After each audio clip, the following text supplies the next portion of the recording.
क्या आप कभी किसी एक्टिविटी में इतने घुस गए कि आपको समय का ध्यान ही नहीं रहा? आप इतने फोकस्ड और एंगेज्ड थे कि आप पूरी तरह खोए हुए और शांति महसूस करते थे? अगर हां, तो आपने फ्लो का एक्सपीरियंस किया है। फ्लो ऑप्टिमल एक्सपीरियंस की एक स्टेट है जहां आप प्रेजेंट मोमेंट में पूरी तरह से डूबे हुए हैं और आप जो कर रहे हैं उसमें पूरी तरह से लीन हैं। यह एफर्टलेस कंसंट्रेशन की स्टेट है जहां आप चैलेंज्ड महसूस करते हैं लेकिन ओवरवेल्म्ड नहीं होते हैं, और जहां आप इतने फोकस्ड होते हैं कि आप बाकी सभी चीजों का ट्रैक खो देते हैं। आज हम फ्लो किताब के बारे में बात करने जा रहे हैं, जिसे मिहाली सीक्सेंट मिहाली ने लिखा है। अपनी किताब फ्लो में मिहाली ऑप्टिमल एक्सपीरियंस की साइकोलॉजी को एक्सप्लोर करते हैं। वो कहते हैं कि फ्लो हैप्पी और फुलफिलिंग लाइफ की चाबी है।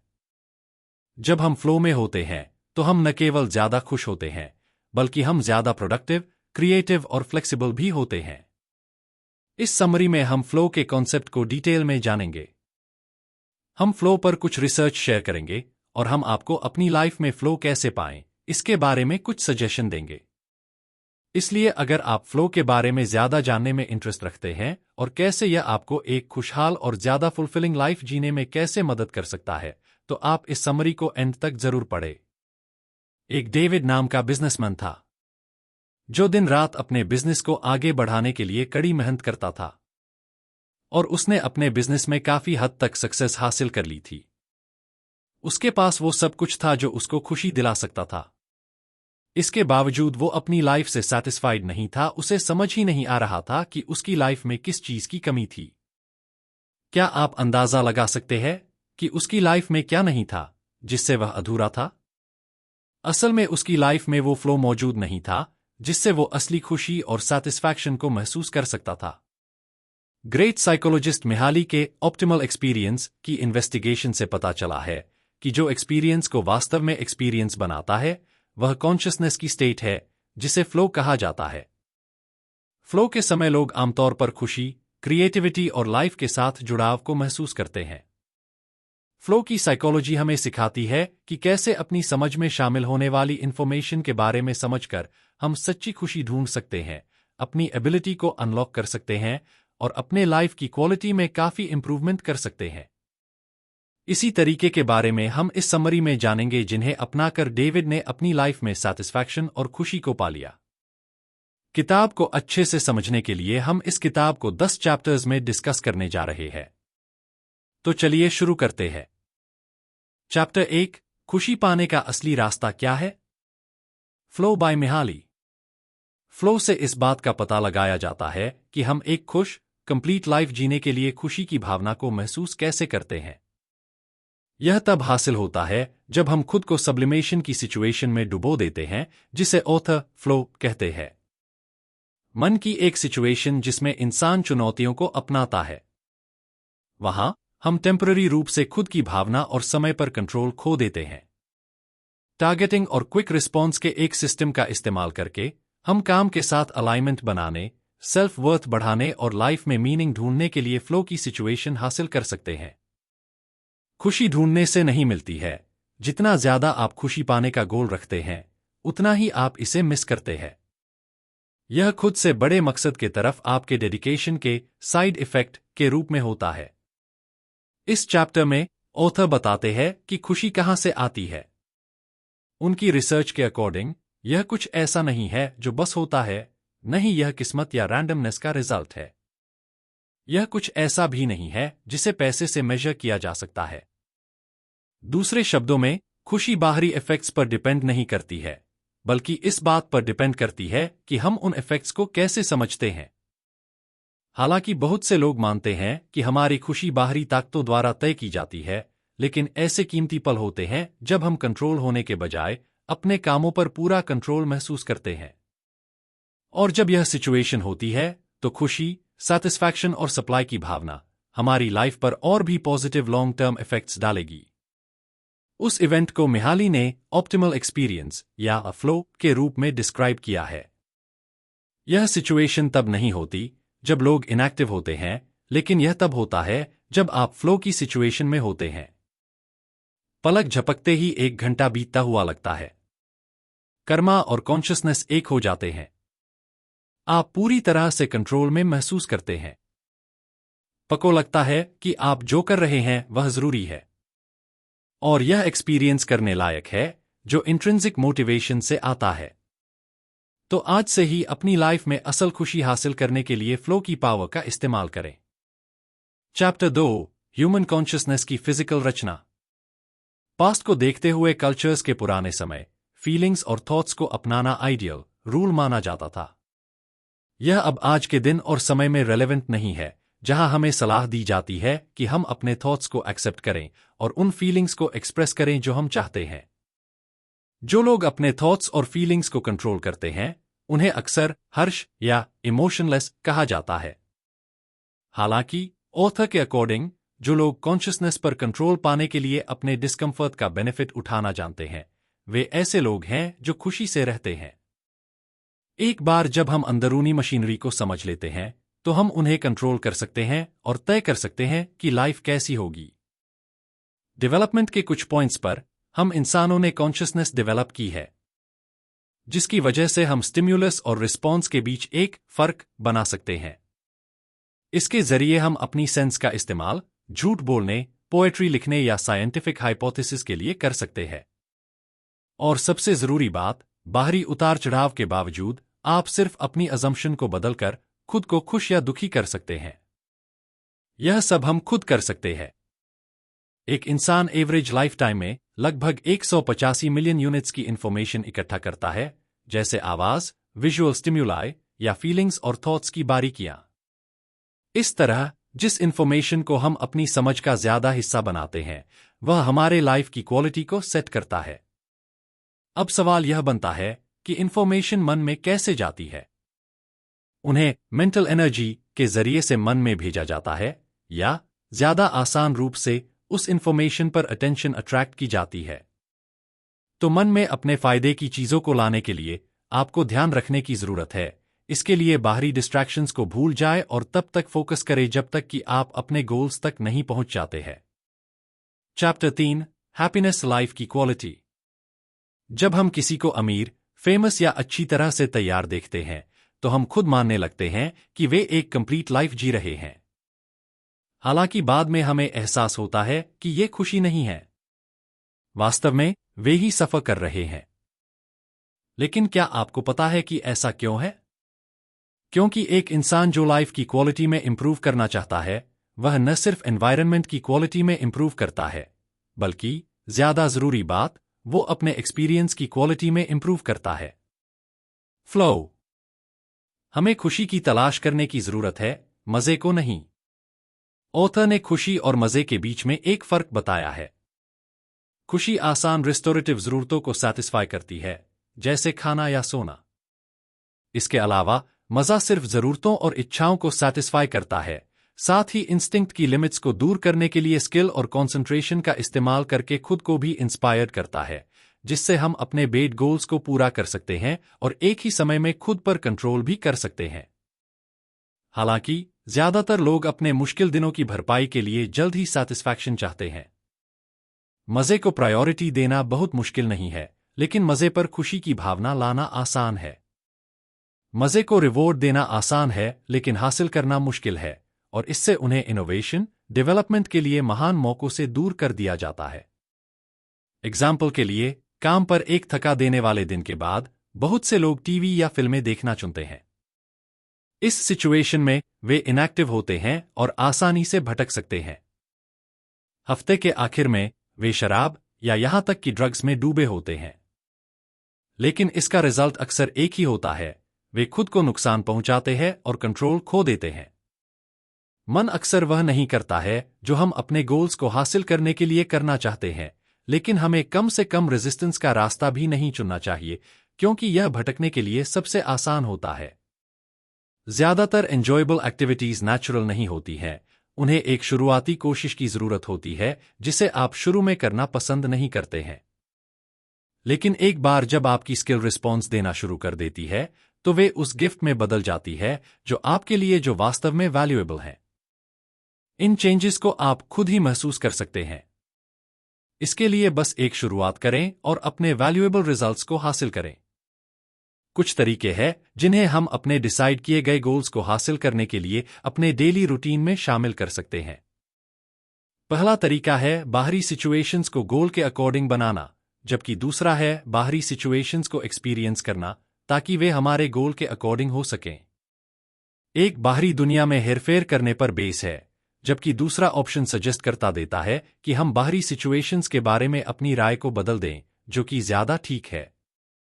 फ्लो बनाने के लिए इस्तेमाल किए जाने वाले फैक्टर्स को 8 हिस्सों में बांटा गया है। जब कोई इंसान फ्लो को एक्सपीरियंस कर रहा होता है तो इनमें से एक या ज्यादा फैक्टर्स हमेशा एक्टिव रहते हैं। सबसे पहले, फ्लो का एक्सपीरियंस आमतौर पर तब होता है जब हम उन कामों का सामना करते हैं जिन्हें पूरा करने का हमारे पास मौका होता है। दूसरा, हम जो कर रहे हैं उस पर फोकस करने में कैपेबल होते हैं। तीसरा और चौथा, फोकस आमतौर पर तब पॉसिबल है जब किए गए कामों में क्लियर गोल्स होते हैं और जल्दी रिस्पॉन्स मिलता है। पांचवां, इंसान गहरी लेकिन कंफर्टेबल पार्टनरशिप के साथ काम करता है जो रोज की लाइफ की चिंताओं और दुखों को अवेयरनेस से दूर कर देती है। छठा, एंजॉयबल एक्सपीरियंस लोगों को अपने कामों पर कंट्रोल की भावना पैदा करते हैं। सातवां, अपने लिए चिंता गायब हो जाती है, फिर भी फ्लो एक्सपीरियंस खत्म होने के बाद अपनी फीलिंग मजबूत होकर उभरती है। और फाइनली, समय का मतलब बदल जाता है, घंटे मिनटों में बीत जाते हैं। चैप्टर 4, फ्लो का पता लगाना। जब हम उन कामों को देखते हैं जो अक्सर फ्लो पैदा करते हैं, जैसे स्पोर्ट्स, आर्ट, हॉबी, तो हम धीरे धीरे समझते हैं कि लोगों को क्या खुश करता है। एक सुबह इटली के नेपल्स में एक अमेरिकन टूरिस्ट एक पुरानी चीज की दुकान पर गया और एक मूर्ति खरीदने के लिए सोचा। स्टोर के मालिक ने उस मूर्ति की एक ऑफेंसिव कीमत बताई, लेकिन जब उसने देखा कि वो उतनी कीमत देने वाला था तो उसने कहा कि वो आइटम बेचने के लिए नहीं था। अब सोचिए उसने ऐसा क्यों किया। असल में उस दुकान का मालिक इतनी ज्यादा कीमत इसलिए नहीं लगाता है क्योंकि वह गेस्ट से फायदा कमाना चाहता है, बल्कि इसलिए क्योंकि वह उसकी इंटेलिजेंस का मजा उठाना चाहता है। यह उसे उसके दिमाग को तेज बनाने, अपने सेल्स स्किल्स को इंप्रूव करने के लिए ट्रेन करने में मदद करता है। जब भी हम ऐसा कोई काम करते हैं जो न तो बहुत आसान है और न ही बहुत मुश्किल है, तो हम ज्यादा हासिल करने के लिए अपनी लिमिट्स को बढ़ाते हैं। एग्जाम्पल के लिए, जब आप टेनिस खेलते हैं तो आप बस पहली बार नेट पर गेंद को हिट करने की कोशिश करने का मजा लेते हैं। लेकिन एक बार जब धीरे धीरे आप उसमें माहिर हो जाते हैं तो काम धीरे धीरे बोरिंग हो जाता है और आप खुद को चैलेंज देना शुरू कर देते हैं, जैसे कि कंपेटिटर की तरफ बॉल मारना। अगर आप एक कॉम्पिटिटर चुनते हैं जो एफिशिएंसी से खेलता है और आपसे 10,000 गुना ज्यादा स्किल्ड है, तो उससे जीतना आपके लिए काफी ज्यादा मुश्किल होगा। आपको जल्द ही जानने और डरने में फर्क पता चलेगा, क्योंकि यह चैलेंज इतना मुश्किल है कि आप नई स्किल की प्रैक्टिस करने का मौका भी छोड़ देंगे। हालांकि अगर आप अपने लेवल से थोड़ा ऊपर एक कॉम्पिटिटर चुनते हैं तो आपकी स्किल में वास्तव में इंप्रूवमेंट होता है। जैसा कि किताब के ऑथर ने खुद कहा है, चॉइस बोरियत और चिंता के बीच के बॉर्डर पर आती है जब चैलेंजेस इंसान की परफॉर्म करने की एबिलिटी के खिलाफ बैलेंस्ड होते हैं। बेहतर होने के लिए स्किल को पर्सनल गोल्स, पैशन के साथ बैलेंस करने की भी जरूरत होती है, और ऐसे में सर्कमस्टांसेस से इन्फ्लुएंस्ड नहीं होना चाहिए। जैसे अगर आप अच्छा करते हैं तो अवार्ड का वादा, या अगर आप अच्छा नहीं करते हैं तो धमकी और सजा का मिलना। इसका सही अंदाजा लगाने के लिए पॉटर ईवा ज़ेज़ल के लाइफ के बारे में पढ़े, जिसे कभी स्टालिन की फोर्सेस ने अरेस्ट किया गया था। अपनी प्योरिटी बनाए रखने के लिए उसने लगातार अपने दिमाग में शतरंज खेला, अपनी पोएट्री को याद किया और एक्सरसाइज की। वह इसे बनाए रखती ताकि वह सबसे खराब सिचुएशन में भी अपनी स्किल्स, इमेजिनेशन और टैलेंट को सुधार सके। कंटेम्पररी लाइफ के डर और चिंता को दूर करने के लिए एक इंसान को सोशल एनवायरनमेंट से आजाद होना चाहिए। उस महारत को हासिल करने के लिए अपने खुद के अवार्ड बनाना सीखे। साथ ही बाहरी सिचुएशन की परवाह किए बिना खुशी और पर्पस ढूंढने की एबिलिटी डेवलप करे। चैप्टर 5, शरीर में फ्लो। कोई लाइफ को बेहतर बनाने के लिए पूरी तरह से आर्ट या स्पोर्ट्स पर डिपेंड नहीं रह सकता है। दूसरी तरफ हमारी बॉडी में हमेशा एक इन्फिनिट पोटेंशियल होता है। अगर उस पॉसिबिलिटी को अनदेखा किया जाता है तो शरीर के काम धीरे धीरे खत्म हो जाएंगे। एग्जाम्पल के लिए, अगर आप प्रैक्टिस नहीं करते हैं तो आपकी बॉडी धीरे धीरे चलती है, अजीब तरीके से। आपकी आंखें कम फ्लेक्सिबल हो जाती हैं, आप सिर्फ बोरिंग चीजों को नोटिस करते हैं, आपके कान से सिर्फ शोर सुनते हैं और आपका मुंह सिर्फ स्वाद महसूस करता है। इसलिए लाइफ की क्वालिटी में सुधार करने के लिए वास्तव में मन में क्या होता है, यह जानना बहुत जरूरी है। साथ ही हर एक इंसान को सेंसरी और फिजिकल स्किल्स की प्रैक्टिस करने की भी जरूरत होती है। ज्यादातर लोगों के लिए चलना बस यहां से वहां तक जाना ही होता है। लेकिन अगर आप एनवायरनमेंट पर ज्यादा ध्यान देते हैं, तो आपको दूसरे लोगों, signposts, squares, architecture, landmarks पर ध्यान देना होगा। Flow book. अपने एनवायरनमेंट के बारे में ज्यादा अवेयर होने की प्रैक्टिस करने से आपको अपनी ऑटोमैटिक रिएक्शन से ज्यादा सीखने में मदद मिलती है। दरअसल कलरफुल दुनिया इंस्पिरेशन से भरी हुई है। आसमान की बहुत सी फॉर्म्स हैं, और उन चमत्कारों पर ध्यान देने से आप एक नए और रिच पर्सपेक्टिव के साथ हर चीज से जुड़ा हुआ महसूस कर सकते हैं। इसके अलावा अगर गाने के जादू के अट्रैक्शन का जिक्र किया जाए, तो आजकल आसानी से हम अनगिनत गानों के स्टाइल्स तक पहुंच सकते हैं। लेकिन शायद ही हम उन तेज, डेलिकेट आवाजों में पूरी तरह से खो जाते हैं। और फिर अगर आप अपने द्वारा सुने जाने वाले गाने पर ध्यान देते हैं, तो यह एक नया लेवल खोलता है। इंटेलिजिबिलिटी, हर एक बीट, हर आवाज के लिए अपने शरीर की रिएक्शंस को महसूस करना। एसोसिएशन, जब इक्विवेलेंट इमेजेस दिमाग में आती हैं, तो टुकड़े के हर एक स्ट्रक्चर का एनालिसिस और दूसरे वर्जन्स, दूसरे म्यूजिशियंस के साथ तुलना करना। लेकिन माइंडफुलनेस को रिफ्लेक्टिव बनाने के लिए हमें अपनी सेल्फ मास्टरी को मजबूत करने की जरूरत होती है, और प्रैक्टिस करने के तरीकों में से एक योग सबसे ज्यादा इफेक्टिव होता है। काफी समय से योग को हमेशा ईगो से आजाद करने, एक स्पेसिफिक टारगेट पर ध्यान अट्रैक्ट करने के लिए एक पॉजिटिव तरीके के रूप में देखा गया है। योग जिन स्टेप्स से रिलेटेड है उनमें शामिल हैं non violence, conformity, purity, discipline और एक हायर पावर। योग के जरिए आप अपने मन पर कंट्रोल हासिल कर सकते हैं। इसके लिए बस उस शरीर का इस्तेमाल करें जिसमें आप रहते हैं। चैप्टर 6, विचारों का फ्लो। आखिरी एक्सपीरियंस सिर्फ सेंसेस के बारे में नहीं है। हमारे महसूस किए जाने वाले कुछ सबसे अपलिफ्टिंग एक्सपीरियंस मन में पैदा होते हैं, जब कुछ इंफॉर्मेशन को हमारी सेंसेस का इस्तेमाल करने के बजाय सोचने की जरूरत होती है। मेंटल एक्टिविटीज में पढ़ना सबसे आम फ्लो इंड्यूसिंग बिहेवियर माना जाता है। इसके अलावा क्रॉसवर्ड्स को सॉल्व करना, सुडोकू खेलना, लिखना, मैथ सॉल्व करना जैसी एक्टिविटीज का इस्तेमाल अपने थॉट में फ्लॉप्स लाने के लिए करें। हम जो मानते हैं, उसके अलावा माइंड की नॉर्मल कंडीशन एक गड़बड़ है। ज्यादातर लोगों के लिए जब वे फोकस करने की कोशिश करते हैं, तो उनका ध्यान किसी और चीज पर होता है, जिससे उनके लिए उस ध्यान को लंबे समय तक बनाए रखना इम्पॉसिबल हो जाता है। लेकिन जब आप फ्लो के साथ एक काम करते हैं, तो आप आसानी से अपने आइडिया पर फोकस कर सकते हैं, और इसके जरिए आप जो भी काम करना चाहते हैं उसे काफी बेहतर तरीके से पूरा कर सकते हैं। कुल मिलाकर फ्लो ही एक ऐसा तरीका है जिसके जरिए मन में एक सीक्वेंस बनाया जा सकता है। चैप्टर 7, फ्लो के साथ काम करना। क्या काम हमेशा मुश्किल और भारी होना जरूरी होता है? नहीं, बिल्कुल नहीं। आपका एक काम किसी भी दूसरे आसान काम की तरह फ्लो का सोर्स बन सकता है। ऐसा करने के लिए बस आपको गोल सेटिंग, फीडबैक, मास्टरी और चैलेंज देना है। कई हाईली स्किल्ड जॉब्स फ्लो महसूस के लिए अच्छी तरह से बनी हुई हैं। लेकिन क्या आप जानते हैं कि अभी भी सिर्फ कुछ ही लोग क्यों हैं जिनके पास वास्तव में काम करते समय वह फीलिंग होती है? काम करने के प्रोसेस में कई लोग पूरी तरह से कमिटेड नहीं होते हैं। वे सिर्फ स्टेरियोटाइप्स के बेस पर एक्सपीरियंसेस और इंस्पिरेशन को जरूरी नहीं समझते हैं, साथ ही वह यह भी नहीं जानते हैं कि इस पर्पस के लिए काम इस तरह होना चाहिए। एक फ्लो बनाने के लिए उन प्रेजुडिसेस को दूर करें और रियलिटी में अपने काम में खुद को डुबो दें। इटली के एक गांव में बुजुर्ग लोगों का एग्जाम्पल ले। उनके लिए रोज के काम और खाली समय के बीच कोई फर्क नहीं है। हर दिन वे सुबह 5 बजे उठते हैं, गाय का दूध इकट्ठा करने जाते हैं, मीलों तक घास की गांठें ले जाते हैं, बागों की देखभाल करते हैं और परिवार के लिए खाना बनाते हैं।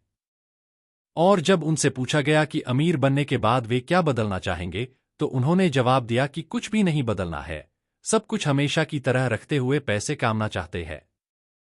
वे खुद को फ्लो की सिचुएशन में पाते हैं जब वे आराम करने के बजाय काम करते हैं, जिससे उनकी इमेजिनेशन और फोकस करने की एबिलिटी में उनका कॉन्फिडेंस बढ़ जाता है।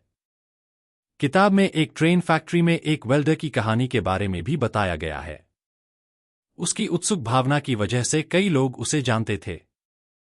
उन्होंने प्रोडक्शन लाइन में हर एक जरूरी काम को करने का मजा लिया। उन्होंने किसी भी प्रमोशन के मौकों को भी ठुकरा दिया क्योंकि वेल्डर ज्यादा मैनुअल काम करना चाहता था और उन्हें चैलेंजेस में बदलने का मजा लेना चाहता था। इसलिए फ्लो की सिचुएशन हासिल करने के लिए काम पर नई चैलेंजेस की तलाश करे, जितना पॉसिबल हो उतना सीखने का गोल रखे और सिर्फ समय बिताना या गलत गोल्स को बनाना छोड़ दें। चैप्टर 8 लोगों की खुशी का जिम्मा लेना। हेवी ट्रैफिक, बिजी ऑफिस हर एक इंसान के पर्सनल स्पेस को अफेक्ट करते हैं। अकेले समय हमें फोकस करने में मदद करता है, लेकिन बोरियत की तरफ भी ले जाता है। यह तब होता है जब हमें उन लोगों से सपोर्ट की जरूरत होती है जिन्हें हम जानते हैं और भरोसा करते हैं, दूसरे शब्दों में परिवार, दोस्त और पड़ोसी।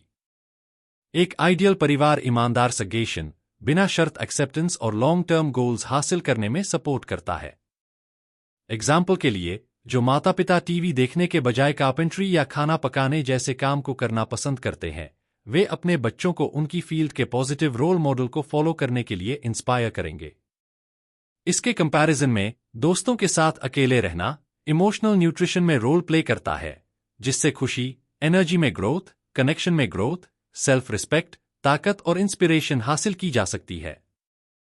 आखिर में हमें पड़ोसियों और कम्युनिटीज को नई चीजों पर डेवलप करने के मौकों को ढूंढने की भी जरूरत है। अगर आप अपना दिल कम्युनिटीज से अलग करते हैं, तो आप खुद फ्यूचर में मदद और सपोर्ट से इनकार कर रहे हैं और खुद को एक कंजर्वेटिव, अकेले पिंजरे में रख रहे हैं।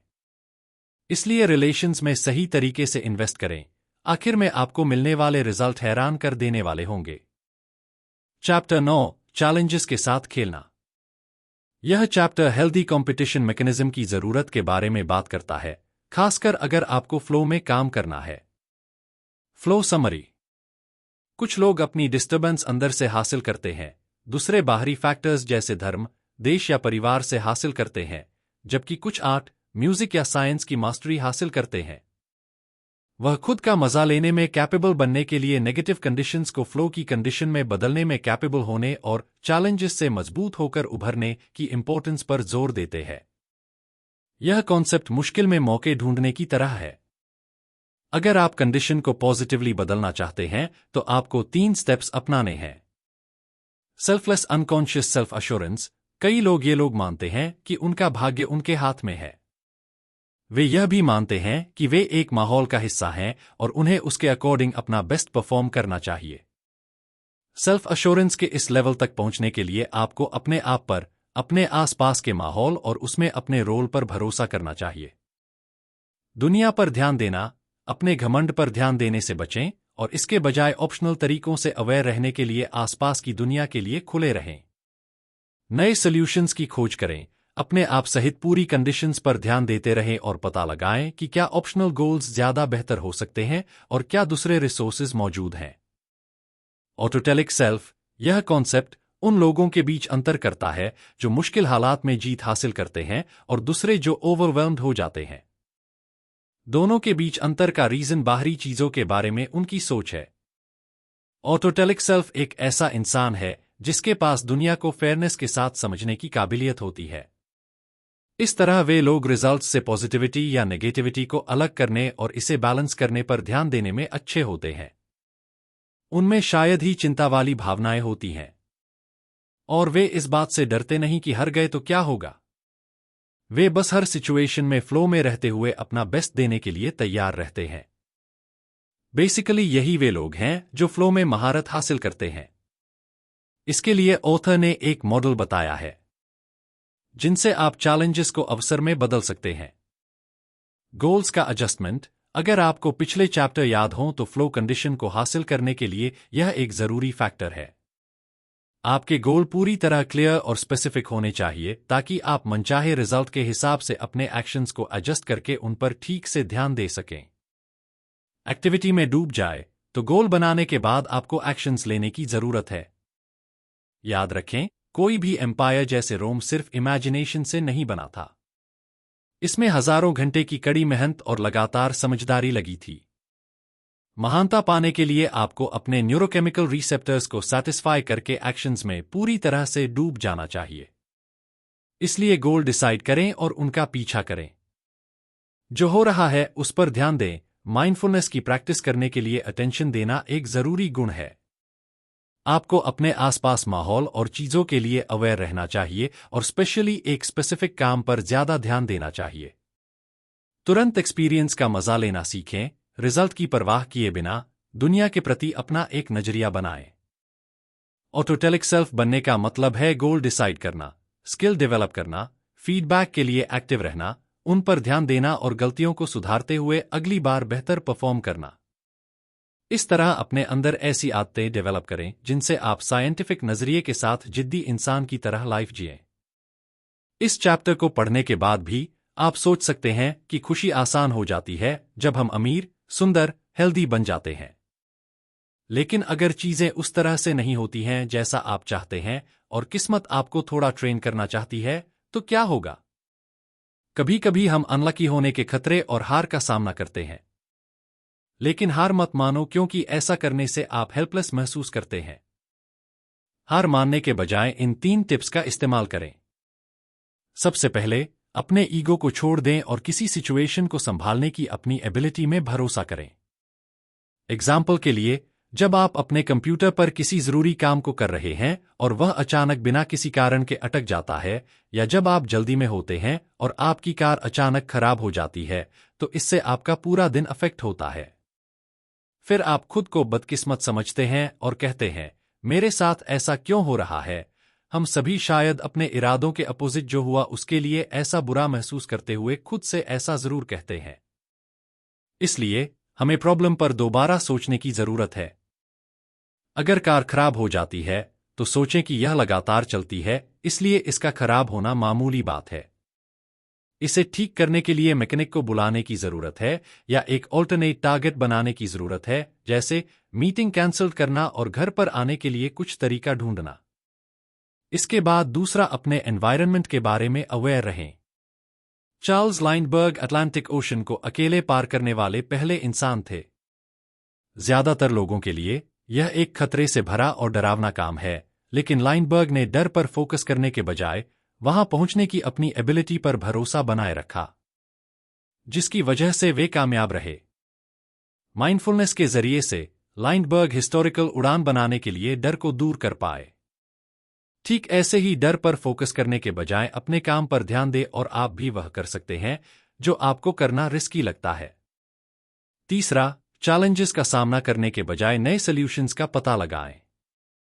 एग्जाम्पल के लिए, मिस्टर अ के पास सिर्फ एक प्रमोशन का मौका है, लेकिन इसके लिए उन्हें उन लोगों के साथ कम्पीट करना है जो बॉस के काफी करीब हैं।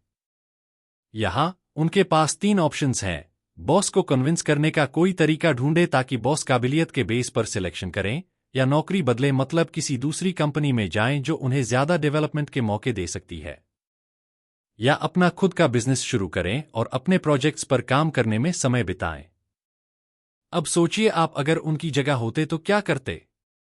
आपका जवाब जो भी हो, बस अपने काम पर फोकस बनाए रखें और चैलेंजेस का सामना करने से काफी भी न डरे। चैप्टर 10, जिंदगी का मतलब। यह आखिरी चैप्टर है जिसमें बताया गया है कि लोग एक्सपीरियंस को एक मीनिंगफुल तस्वीर में कैसे सिंथेसाइज करते हैं।